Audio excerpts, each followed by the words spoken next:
প্রধানমন্ত্রীর কর্তৃত্বে পরিচালিত হয়। এখন ওনারা বলছিলেন যে কালেকটিভলি প্রধানমন্ত্রীর নেতৃত্বে মন্ত্রিসভা কর্তৃক পরিচালিত হবে, তাহলে এখানে প্রধানমন্ত্রীর কর্তৃত্বটা থাকে না।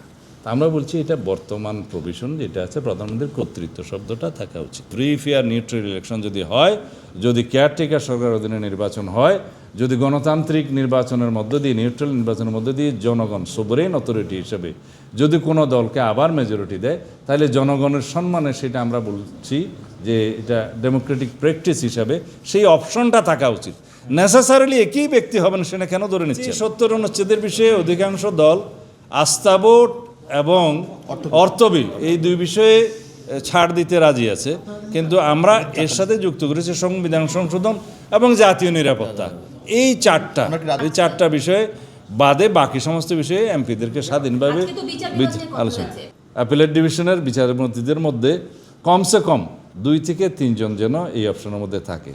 তো সেই জায়গাটা এখনও গৃহীত হয় না, সেটা আলোচনা চলছে। এবং আমাদের বুঝতে হবে যে safety of the state is priority, এটাই সর্বোচ্চ আইন এবং সুপ্রিম ল বলে safety of the state and safety of the people is supreme ল।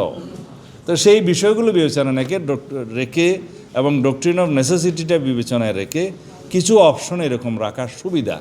আর না হলে পরে এমন হয়তো কোনো ব্যক্তির হাতে রাষ্ট্র পড়ে যাবে যেটা রাষ্ট্রের জন্য অকল্যাণকর হবে। সংসদের সংবিধান সংশোধন হবে এই বিষয়ে একমত। তবে এরপরে যে গণভোটের ব্যবস্থা ওনারা বলেছেন, এই বিষয়ে আমরা আগেও বলেছি যে গণভোট সব বিষয়ে হবে না।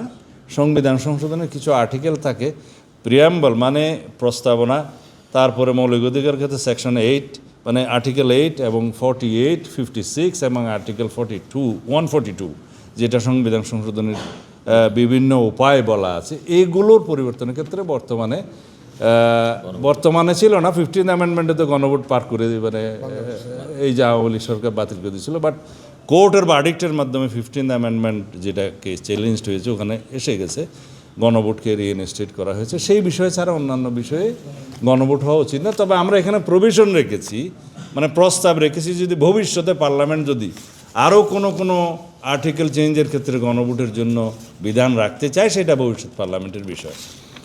আর হচ্ছে রাষ্ট্রপতির অভিশংসন, আন্তর্জাতিক চুক্তি, আমরা বলেছি যে প্রতিরক্ষা চুক্তিগুলো, সামরিক চুক্তিগুলো, সেটা সংসদে উত্থাপনের ক্ষেত্রে ক্লোজ সেশনটা বর্তমান আর্টিকেল 145 খুব সম্ভবত উল্লেখ আছে, সেই ক্ষেত্রে 145 ক সে উল্লেখ আছে, সেইটা ফলোড করা যায়, এখানে বিস্তারিত আছে।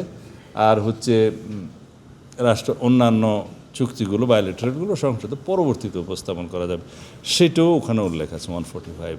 তো স্থানীয় সরকারের কোনো নির্বাচনে রাজনৈতিক দলের যে সংরক্ষিত প্রতীক সেটা দেওয়া যাবে না।